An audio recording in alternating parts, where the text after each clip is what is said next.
ብዙ ሰው ይዘነጋዋል። ከሱባኤ በኋላ መደረግ ያለበት ነገር ምንድነው? በቃ ታስረን ነበር፣ አሁን ተፈታን። ከዛ በኋላ ነገሩ በሙሉ አለቀ አከተመ ማለት ነው። 16 በዓሉን እንዳከበርን በ17 ዋጋ የሚከፈለው ሰው ይኖራል። በ18 በ19 በ14 በየሰከንዱ በየደቂቃው ይሰጠናል እግዚአብሔር። አትጠራጠሩ። በዚህ ሱባኤ መልስ ይመለሳል። በደንብ ነው የሚመለሰው። አግኝተነዋል። ግን ያገኘነውን በቀዳዳ ኪሳችን እንዳንጥለው። በዛ አስፋልት ላይ አስቀዳሹ ቆራቢውን መኪና እያስቆሙ የሚያሻግሩ አሉ። በውጪ ማለት ነው። የሚያስተናብሩ አሉ። ወጣቶች ወንበር የሚሸከሙ አሉ።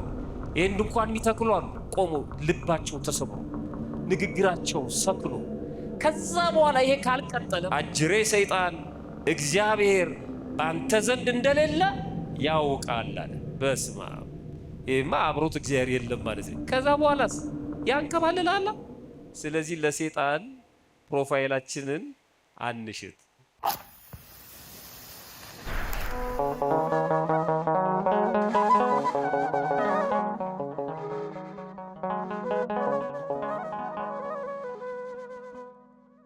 በስመ አብ ወወልድ ወመንፈስ ቅዱስ አሃዱ አምላክ አሜን።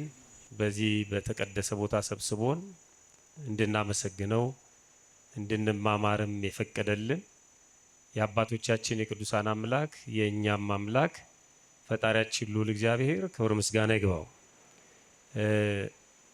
በዚህ በሱባኤው ጊዜ በየቦታው እንደዚህ በስብከተ ወንጌል ስንዘዋወር የምእመኑ ጽናት እና ለቃል እግዚአብሔር ያለው ጉጉት በጣም የሚገርም ነው። አንዳንድ ቦታ በረዶም እየዘነበ ከቦታው ሳይንቀሳቀስ እንዲህ አይነት ድንኳን በሌለበትም ቦታ በጣም በሚገባ ቃል እግዚአብሔር ሲሰማ ያስፈራል። እና እኔ እንዲህ አይነቱን ህዝብ ማስተማር በጣም ስለሚከብደኝ ነውና እንደው በረከታችሁ ይድረሰኝ ማለት እፈልጋለሁ። እና የእናንተ በረከት ለሁላችንም ይድረስ። በእውነት አንዳንዴ ዝም ብለን ከቤታችን ወጥተን የላሜ ጣዕም ቀምሰን አውደ ምሕረት ላይ ስንቆም እኔ ስለሚሰማኝ ነው። እና እዚህ ውስጥ አሁን ብዙ ሰዎች በቀን አንድ ጊዜ ብቻ የሚመገቡ አሉ። ብርዱን፣ ፀሐዩን፣ ረሃቡን ታግሰው ስለ ሀገራቸው ስለ ወገናቸው የሚያለቅሱ የሚጮሁ አሉ። የአባቶቻችን እንደተጠበቀው ሆኖ ምእመኑ ደግሞ በራሱ የሚያደርገው በተለይ ወጣቱ በጣም የሚገርም ነው። አንዳንድ ህፃናትንም እያናገርኩ ነበር እና ትንንሾቹ ገና አንደበት እንኳን ያልፈቱት እንጾማለን ይላሉ። እና አንደኛውን ስጠይቀው እንደውም እጾማለሁ አለ። እንዴት ትችላለህ ስለው አይ ቁርሴን በልቼ እጾማለሁ አለ። እና ፍቅራቸው በጣም የተለየ ነው። በቃ እና የእመቤታችን ፍቅር አዎ ብራቮ ጎበዝ ነው ያልኩት። ቁርስን ብላና ጾም እኮ ጾማለሁኝ። እነሱ ምሳ ሲበሉ ቆይተው አብሮ ይበላል ማለት ነው እሱን ከነሱ ጋር። ይሄ ለመጾም ያላቸው ጉጉት ለመጾም ያላቸው ፍቅር ይኸው የእመቤታችን ፍቅር በጣም የሚገርም ነው። እና እኔ ቀኑ ትንሽ ስለሆነ ብቻ አይደለም ጸጋዋ፣ ረዴቷ፣ በረከቷ በጣም የተለየ ነው እመቤታችን። እና ጣዕሟ፣ ፍቅሯ ይሄ የማይንበረከከው ሁሉ የተንበረከከበት ነው። በጣም ትዕቢተኛ የነበርን ሰዎች፣ ተሳዳቢዎች የነበርን ሰዎች፣ ሰው ሳይነግረን የራሳችንን አቋም ያስተካከልን ሰዎች እንኖራለን። እግዚአብሔር ለሁላችንም ልቦና ይስጠን። እና ይህንን ህዝብ በረከታችሁ ይድረሰን ከማለት ውጪ እንዲህ አድርጉ እንዲያታድርጉ ብሎ መጮህ በጣም ውስጤን የታዘብኩበት ነው እንደኔ። እና በዚህ ቦታ ደግሞ ትልቅ የበረከት ቦታ ነው። ትልቅ ገዳም ነው። ብዙ ሰዎች ይመርጡታል። በፍጥነት ነው የሚመልሰው። ነገስታቱ መሳፍንቱ ሲማጸኑበት የነበረው ታቦት ነው። ስለ ሀገራቸው ስለ ህዝባቸው በስደት ቦታ ሆነው ሲማጸኑት የነበረ ስደተኛው ተብሎ የሚጠራ ከነስሙ ማለት ነው። የውስጣችንን በኃጢአት ከእግዚአብሔር እንዳንርቅ እንዳንሰደድ ማለት ነው መጠጊያ የሆነን ትልቅ ገዳም ነው። እና እግዚአብሔር ይጠብቅልን። በእውነት ምንም ኮሽ አይልም። በጸጥታ ስራዎች የሚከናወኑበት ማለት ነው።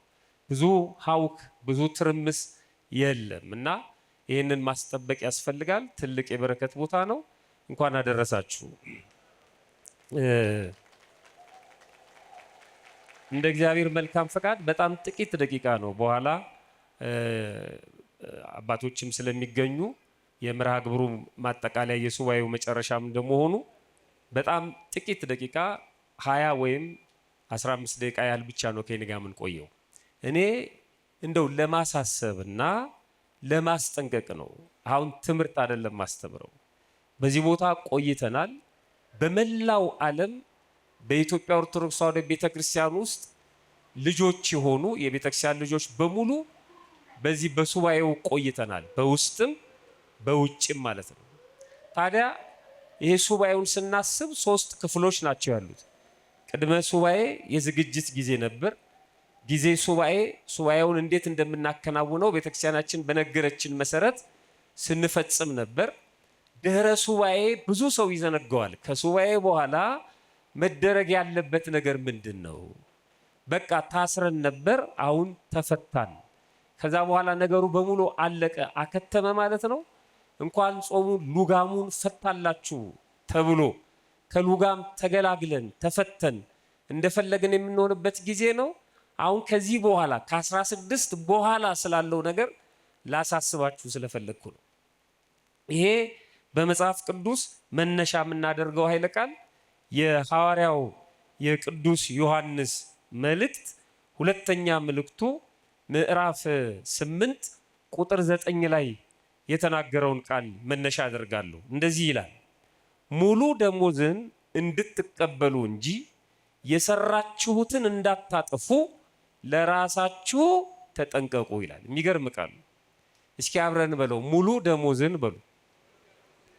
ሙሉ ደሞዝን እንድትቀበሉ እንጂ የሰራችሁትን እንዳታጠፉ ለራሳችሁ ተጠንቀቁ። ደስ አይልም? ሙሉ ደሞዝ ነው መቀበል ያለባችሁ። ቆይ ጭብጨባው ሙሉ ደሞዝ። ደሞዝ ሲቆረጥ ሲቆራረጥ ደስ ይላል እንዴ? በጭራሽ። ብዙ ሰው ደሞዙ እንዲነካበት አይፈልግም። መዋጮም ምንም ከኪሴ ነው ደሞዜ እንዳይነካ ይላል። ደሞዝ ሲቆረጥ ደስ አይልም። ደሞዝ በመቆረጥ ደስ የሚላቸው ሰዎች አሉ። እግዚአብሔር ደሞዝ አይቆርጥም። መድኃኔዓለም ደሞዝ አይቆርጥም። እመቤታችን አትቆርጥም። እነሱ ይተኩበታል። ቅዱስ ሚካኤል እመቤታችንም በጥላቸው ሚዛኑን እንዴት ያነሱት እንደነበረ የቤተክርስቲያናችን ታሪክ ይነግረናል። እንደው ትንሽ እንኳን ቢሆን ይሞሉታል እንጂ ያለንን አይወስዱብን። በጣም ከባድ ቃል ነው። 4 ነገሮችን የተናገረው ወንጌላዊ። አንደኛ ሙሉ ደሞዝ የሚል ቃል አለው። ሁለተኛ የሰራችሁትን ይላል። ሶስተኛ እንዳታጠፉት ካለ በኋላ አራተኛው ለራሳችሁ ተጠንቀቁ ነው ያለው። ለሌላው አይደለም። የሰራችሁት እናንተ ናችሁ። የሰራችሁበትን የምታውቁት እናንተ ናችሁ። የከረማችሁበትን የምታውቁት እናንተ ናችሁ። የምትጠብቁትን የምታውቁትም እናንተ ናችሁ። ስለዚህ ራሳችሁ ለራሳችሁ ተጠንቀቁ ነው ያለው። ይሄ በጣም ሰፊ አድርገን ስናየው ደሞዝ፣ ስራ፣ መጠንቀቅ፣ ማጥፋት የሚለው ከክርስትናችን አስተምሮ አንጻር ሰፊ ትርጉም አለው። ወደዛ ወደ ጥልቁ አልሄድም። አሁን ፍልሰታውን ወይም ሱባኤውን ላሳለፍነው ሰዎች ብቻ የሚሆነውን መልእክት ተናግሬ ነው ማጠቃልለው። የመጀመሪያው ሙሉ ደሞዝ በዋናነት ፍጹም ድህነት ነው። የነፍስ ድህነት፣ መንግስተ ሰማያት መግባት። መንግስተ ሰማያትን በመውረስ ግማሽ ደሞዝ የለም። መንግስተ ሰማያትን በመውረስ የዘላለም ድህነት በማምጣት ወይም በመውሰድ ግማሽ ድህነት የለም። ግማሽ ገነት የለም። ግማሽ መንግስተ ሰማያት የለም። ግማሽ ድህነት የለም። ሙሉ ደሞዝ የሚለው እሱን ነው። ሙሉ ደሞዝ የነፍስ ድህነት ነው። እግዚአብሔር ለዛ ያብቃን። በእውነት በስላሴ መንበር ፊት መገኘት፣ ቅዱስ ቅዱስ ቅዱስ እያሉ እያመሰገኑ ዘላለም መኖር ሙሉ ደሞዝ እሱ ነው። ሙሉ ደሞዝ ተቀባዮች እንድትሆኑ የሰራችሁትን እንዳታጠፉ። የሰራችሁትን ማለት የሃይማኖት ጽናታችሁን፣ የምግባር ማቅናታችሁን እንዳትተዉት። በሃይማኖታችሁ ጽኑ፣ ምግባራችሁንም ጠብቁ። ሁልጊዜ ስራ ማለት እሱ ነው። ለአንድ ክርስቲያን ስራው ማተቡን፣ ሃይማኖቱን መጠበቅ፣ ሃይማኖቱ የሚፈቅደውን ስራ እየሰራ መኖር ማለት ነው። ባለፈው እንደተነጋገሩ እሱ ነው ስራ። የአንድ ክርስቲያን ስራው እሱ ነው። የአንድ ሰው ስራ በዚህ ዓለም ላይ የታወቀ ነው። መነገድ፣ ማረስ፣ መቆፈር የሰው ስራ ማለት ነው። እሱ ሰው ሆኖ የተፈጠረው ጥረ ግረ በላቦዝ ብላ። የአንድ ክርስቲያን ግን ከዚህ ያለፈ ነው። ክርስቲያን አያርስም፣ አይነግድም፣ ወይም አይማርም ማለት አይደለም። እሱ ለስጋው ነው፣ ለነፍሱ አይደለም። የሚቆፍረው ለነፍሱ አይደለም። የሚነግደው ለነፍሱ አይደለም፣ ለስጋው ነው። ለስጋው ይሰራል እንደ ሰውነቱ ማለት ነው። እንደ ሰውነቱ ሲሰራ በሚኖርበት ሀገር ሕግና ስርዓት ይመራል እንደ ሰውነቱ። እንደ ክርስትናው ግን ከዛ ውጪ ነው። ሃይማኖቱን መጠበቅ ነው። ሃይማኖቱን መጠበቅ ምግባሩን ማቅናት ነው ስራ የሚለው ማለት ነው። ሶስተኛው እንዳታጠፉ ማለት እንዳትጠራጠሩ፣ እንዳትክዱ ማለት ነው። ከተጠራጠረ ከካደ የሰራበትን ያጣል ማለት ነው። ሃይማኖቱ የሚሰጠውን በምግባሩ የሚያገኘውን በትሩፋቱ የሚሰጠውን ነገር ያጣል። አገልግሎቱ በሙሉ ከንቱ ይሆናል ማለት ነው። ለራሳችሁ ተጠንቀቁ ማለት ራሳችሁን በራሳችሁ ጠብቁ ማለት ነው። ማንም አይጠብቅላችሁም። ራሳችሁን በራሳችሁ ጠብቁ። አሁን እናንተ ራሳችሁን በራሳችሁ ለመጠበቅ ጉጉቱ ስላለ ነው በእንዲህ አይነት ጉባኤ 16ቱም 14ቱንም ቀን ሁለቱንም ሱባኤ እየተገኛችሁ ስታስቀድሱ፣ ስትማሩ፣ ስትጸልዩ የነበር ራስን ለመጠበቅ ማለት ነው። ራስን ለማዳን ነው። ሰው ራሱ ከዳነ በኋላ ነው ሌላውን የሚያተርፈው የሚያድነው። ይሄ በሰፊው ካየነው ነው። አሳጥረን ደግሞ ከፊታችን አቅርበን ስናየው በዚህ በጾመ ፍልሰታ በቅርቡ ማለት ነው በውጭም በውስጥም ማለት በቤተ መቅደሱ በአውደ ምሕረቱ በቅጽረ ግቢው ደግሞ በመታየትም ባለመታየትም የሚያገለግሉ አሉ። በውስጥ የሚያገለግሉ አሉ፣ በውጭ የሚያገለግሉ አሉ። አይደለም እዛ አስፋልት ላይ አስቀዳሹን ቆራቢውን መኪና እያስቆሙ የሚያሻግሩ አሉ፣ በውጭ ማለት ነው። እነዚህ የቤተ መቅደስ ሰዎች አይደሉም። በጣም የሚገርም ነው። እንዳይገጭ ሰው መኪናው መተላለፊያ እንዳያጣ ሕፃናት እንዳይጎዱ የሚያስተናብሩ አሉ። ወጣቶች ወንበር የሚሸከሙ አሉ። ይህን ድንኳን የሚተክሉ አሉ። በገንዘባቸው የሚያገለግሉ አሉ። ደግሞ ይሄንን ያገለገለውን ሕዝብ ዋጋ እንዳያጣ የሚለምኑ በረከተ ስጋ በረከተ ነፍስ እንዲያገኝ የሚማጸኑ ደግሞ የውስጥ አገልጋዮች ደግሞ አሉ። በውስጥ የሚያገለግሉ በታቦቱ ፊት ማለት ነው። ደግሞ የማይታዩ ረቂቃን ደግሞ አገልጋዮች አሉ። ስውራን አባቶች አሉ፣ በየገዳሙ የወደቁ የኛ ህይወት የሚያሳዝናቸው ማለት ነው። አገልግሎቱ እንዳይነጥብ በአግባቡ እንዲያርግ እንዲሰምር ከቤተልሔሙ እስከ ቤተ መቅደሱ ድረስ የሚጮሁ ደግሞ አሉ። ሳይታዩ ሳናያቸው ግን ስለኛ የሚለምኑ ደግሞ አሉ። በሙሉ ሁሉንም ነው የሚያጠቃልለው ሱባኤው ማለት ነው። በውስጥም በውጭም ያስቀደሱ ያላስቀደሱ ግን ሳያስቀድሱ የሚጾሙ እያስቀደሱም የሚጾሙ። ይኸው ማስቀደስ ቦታ ይፈልጋል፣ መጾም ቦታ ይፈልጋል። መጾም በአካላችን ስለሆነ አካላችን ባለበት ቦታ ሁሉ መጾም ይቻላል። አካላችን ባለበት ቦታ ሁሉ ማስቀደስ አይቻልም አይደል? አካል መቆም አለበት። ለዚህ ደግሞ በጣም ባካናዎች አሉ፣ በስራ ምክንያት፣ በትምህርት፣ በኑሮ ምክንያት እነዚህ አላስቀድሱም ግን ይጾማሉ። ለእነዚህም ዋጋ ይከፍላል እግዚአብሔር። ለእያንዳንዱ አያዳላም፣ ልብ ስለሚመለከት ማለት ነው። በሚያስቀድሱ ሰዎች እየቀኑ አንድ ትልቅ ሰው ነበሩ ይባላል እና አርጅተው አይናቸው ፈዞ ደክሞ ወደ ቤተክርስቲያን መሄድ አቃታቸው እና እሑድ ጠዋት ወደ ቤተክርስቲያን መሄድ ስለማይችሉ በራቸው ላይ ይቆማሉ። ክፍለ ሀገር ሲሄድ የሰማሁት ታሪክ ነው፣ ለአገልግሎት ማለት ነው። እና ሄደን አይተናቸዋል። ሰውየውን ነጭ ለብሰው በራቸው ላይ ይጠብቃሉ። ከዛ በኋላ እንደምን አደራችሁ ይላሉ። እግዚአብሔር ይመስገን። ከቤተክርስቲያን ነው የምትመጡት? አይደለም። በሉ ደህና ሂዱ ይላሉ። እንደምን አደራችሁ? እግዚአብሔር ይመስገን። ከቤተክርስቲያን ነው የምትመጡት? አዎ። ኑ ኑ ይሉና እቅፍ አድርጎ ይስሟቸዋል። እግራቸውን ይስማሉ፣ እጃቸውን ይስማሉ። እኚህ ሰውዬ እግዚአብሔር አያልፋቸውም። ቤተ ክርስቲያን ሆኖ የሚቀልደውን ሰው በረከት ወስዶ ለሳቸው ይሰጣል ማለት ነው። ቤተ ክርስቲያን ሆኖ የሚላፋው፣ ቤተ ክርስቲያን ሆኖ የሚስቀውን፣ ቤተ ክርስቲያን ሆኖ የሚስቀውን የሚቀልደውን ከሱ ይወስድና ለእኚህ ሰውዬ ይሰጣል እግዚአብሔር ማለት ነው። መጥቶም ማጣት ስለሚኖር ማለት ነው። እግዚአብሔር ከዚህ ይሰውረን በእውነት። በውስጥም በውጭም ያሉ ያስቀደሱ፣ የጾሙ፣ የጸለዩ፣ የቆረቡ፣ ያዘከሩ ዝናብ እየመታቸው ባቄላውን፣ ንፍሮውን፣ ዳቦውን ይዘው መጥተው እዚህ የሚሰጡ አሉ። ሳንቲሙንም ለነዳያን የሚሰጡ አሉ። ያስተናበሩ ቤታቸውን ጥለው በቤተ እግዚአብሔር በእግዚአብሔር ደጅ ወድቀው የሰነበቱ በአጠቃላይ እነዚህ በሙሉ በሱባኤው የሰበሰቡት ገንዘብ አለ። በሱባኤው የሰበሰቡት ሀብት አለ። በገንዘባቸው፣ በጉልበታቸው፣ በእውቀታቸው አገልግለዋል። ሁሉም ዋጋ አግኝቷል። አትጠራጠሩ። ሁላችንም እግዚአብሔር ዋጋ ሰጥቶናል። የማየትና ያለ ማየት ጉዳይ ነው። ደግሞ የጊዜ ጉዳይ ነው። 16 በዓሉን እንዳከበርን በ17 ዋጋ የሚከፈለው ሰው ይኖራል። በ18 በ19 በ14 በየሰከንዱ በየደቂቃው ይሰጠናል እግዚአብሔር። ስለማናይ ነው እኛ በዚህ እመኑት። ምክንያቱም ራሱ ይሄ ጾሙ ሱባኤው ምላሽ የተገኘበት ሱባኤ ነው። 2 ጊዜ አይደለም ሐዋርያት የጾሙት? አንድ ጊዜ ስጋዋን ለማግኘት እንዲቀብሯት ማለት ነው፣ ተፈጸመላቸው። አንድ ጊዜ ደግሞ ስታርግ አንዱ ብቻ አይቶ ለምን እኛም ይቀርብናል ብለው ደግሞ ሱባኤ ገቡ፣ ተመለሰላቸው። በዚህ ጾም ያልተመለሰ ጥያቄ የለም። የጀመሩት ሐዋርያት ናቸው። የጀመሩት ጥያቄ ይዘው ነው። ጥያቄያቸውም ተመልሶላቸዋል። አትጠራጠሩ። በዚህ ሱባኤ መልስ ይመለሳል። በደንብ ነው የሚመለሰው። አግኝተነዋል። ግን ያገኘነውን በቀዳዳ ኪሳችን እንዳንጥለው እንዳንከተው ነው። እሱ ነው የሚያስፈራው። በረከቱን ዝቀኗል፣ አፍሰኗል። ግን ከዚህ በኋላ እናዝረከርከው ይሆን? የሰበሰብነውን ሱባኤ እሱ ነው። የሰራችሁበትን እንዳታጡ፣ የሰራችሁበትን እንዳታባክኑ፣ ሙሉ ደሞዝ እንድትቀበሉ ተፈለጋችሁ የሰራችሁበትን እንዳታጠፉ ለራሳችሁ ተጠንቀቁ። ጥያቄው ከዚህ በኋላ ህይወታችን እንዴት ነው የሚሆነው? የሰበሰብነውን እንበትነዋለን?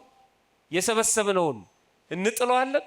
በጣም የሚገርም ቃል አለ። ትንቢተ ሐጌ ላይ ሄዳችሁ ስታነቡ ትንቢተ ሐጌ ምዕራፍ 1 ቁጥር 6 ላይ ደሞዙን የተቀበለ ሰው ይላል። ምኑን ነው ያለው? ደሞዝ አለን፣ አትጠራጠሩ። በዚህ ሱባኤ በደንብ ነው ያለን። ደሞዙን የተቀበለ ሰው በቀዳዳ ከረጢት ያደርገው ዘንድ ደሞዙን ተቀበለ ይላል። አይቶ ነብዩ አሳዝኖት ማለት ነው። ደሞዙን ቀዳዳ ኪሱ ውስጥ ከተተው። በጣም ያሳዝናል። ገና ጾሙ ሲፈታ የሰበሰብነውን በሙሉ ምን በትነው ከሆነ ምን እያልኩ እንደሆነ ስለሚገባችሁ ማለት ነው።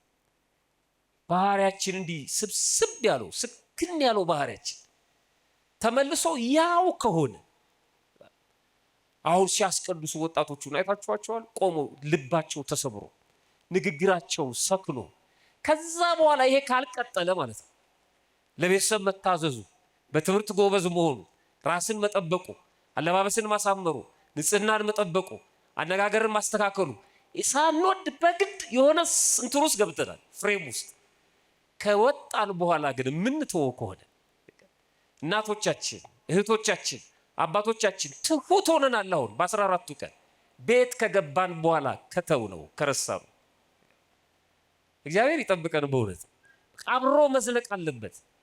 አንድ ነገር ተናግሬ ትምህርቴን ላጠቃል። የሰራችሁበትን ሙሉ ደሞዝ እንድትቀበሉ እንጂ የሰራችሁበትን እንዳታጠፉ ለራሳችሁ ተጠንቀቁ ነው። አባ ቢልስ የተባለ አንድ አባት በዚህ መጽሐፈ ገነት ዘውቱ ዜና አበው ወይም ዜና አበው የተባለው መጽሐፍ ላይ ያስተማረውን ትምህርት አስቀምጠውታል አባቶች። እሱን ላንብብላችሁ እና ላጠቃል። እንደዚህ ይላል። ሰይጣን ይላል ዲያብሎስን።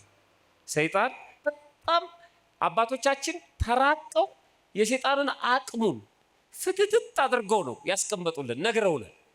አንዱ የሰይጣን ድክመት ይላል ይህ አባት ክርስቶስ በልብህ ውስጥ መኖር አለመኖሩን አያውቅም ይላል። ነገር በጣም ነው የሚፈራን በክርስትና ህይወት። ተመልከቱ፣ ሰይጣን በጣም ነው የሚፈራው። ልባችን ውስጥ ክርስቶስ ይኑር አይኑር አያውቅም። እኔ በምን እንደምሸነፍና እንደምጣል አያውቅም። ዝም ብሎ አግበስብሶ የሆነ ነገር ያስቀምጣል።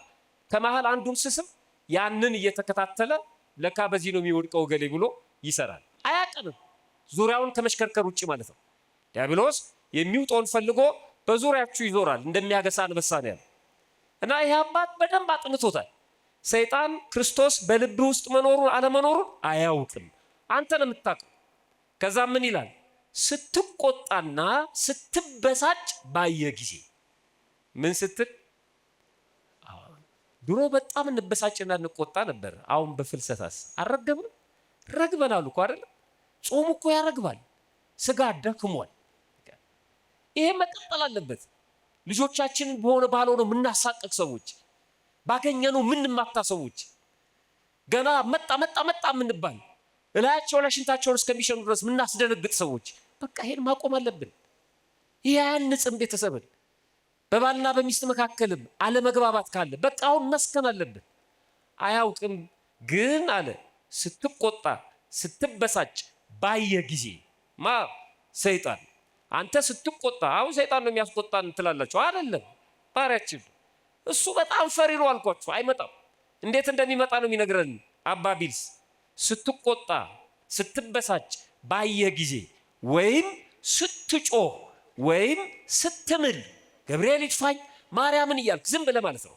ባየህ ጊዜ ወይም በቁጣ ስትናገር ወይም ዋዛ ፈዛዛ ስትናገር ሲያይህ ያን ጊዜ አጅሬ ሰይጣን እግዚአብሔር ባንተ ዘንድ እንደሌለ ያውቃል አለ። በስመ አብ። ይሄማ አብሮት እግዚአብሔር የለም ማለት ነው። ከዛ በኋላስ ያንከባልልሃል። እንዲህ የተቆጣህ አጠገብ እግዚአብሔር ሊኖር አይችልማ።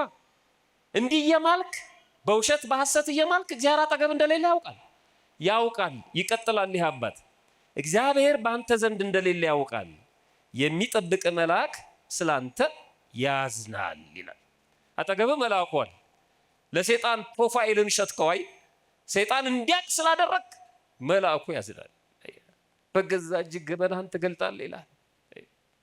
ማንነትህን እግዚአብሔር ካንተ ጋር ባይኖርም እንዳለ አድርጎ ሰይጣን እየፈራ አንተ ግን እየተቆጣ እየተበሳጭህ አካኪ ዘራፍ እያልክ ቤቱን በአንድ እግሩ እያቆምከው መልአኩ ያዝናል ይላል። በአንተ ነፃነት አይገባም፣ ዝም በል አይልህም።